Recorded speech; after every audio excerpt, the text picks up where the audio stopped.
This is speech 3. Here are my notes. We're here today so I can show you the difference between how legal and illegal substance doesn't always mean safer. Alcohol is a more dangerous drug than marijuana is. My main point is to show that just because the word legal or there isn't a jail sentence behind it, it doesn't mean that it's always safe.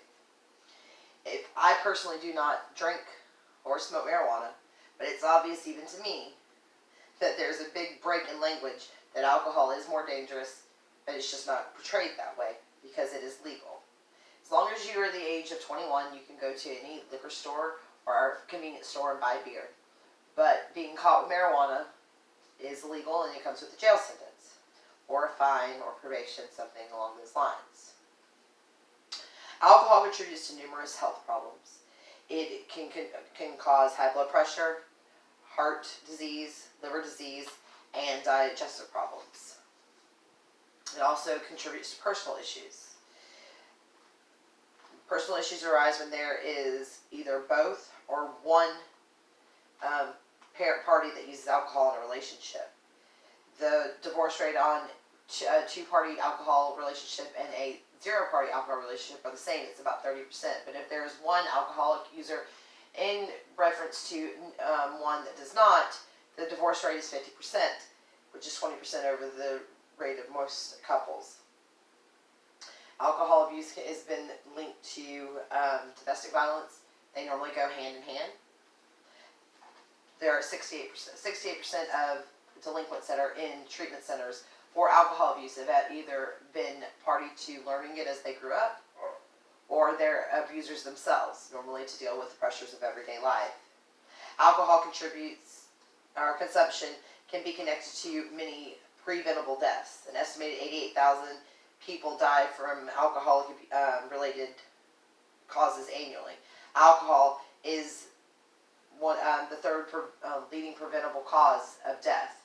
That comes third under tobacco use and other accidental deaths that could be prevented just from consuming alcohol. 40% of deaths are connected with alcohol, and a lot of them are alcohol poisoning. Alcohol poisoning is something that is not planned. There's not an exact number of how much alcohol you have to consume.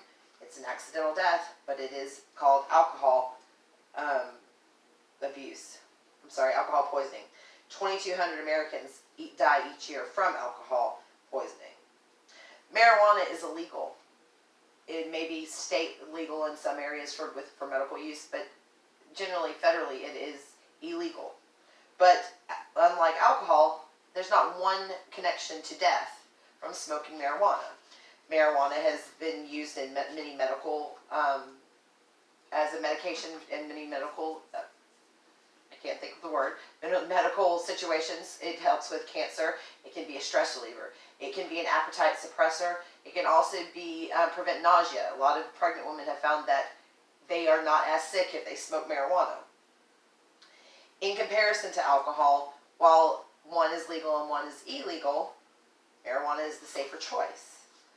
According to the CDC, to cause a marijuana overdose, you would have to consume 15 to 70 grams in one day. This is equivalent to 238 to 1,113 joints in a 24-hour period. I do not see or foresee anybody smoking that many joints in one day, but even then, it is not proven that you would die from it.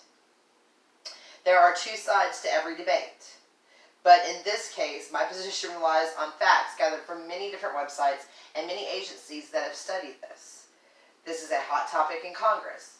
They are trying to legalize it for medical use and for other reasons, and while some states agree, federally it is still illegal. The reason that people are so gung-ho on getting this legalized is because it does more help than harm, unlike alcohol, which is legal and can be bought in any street corner.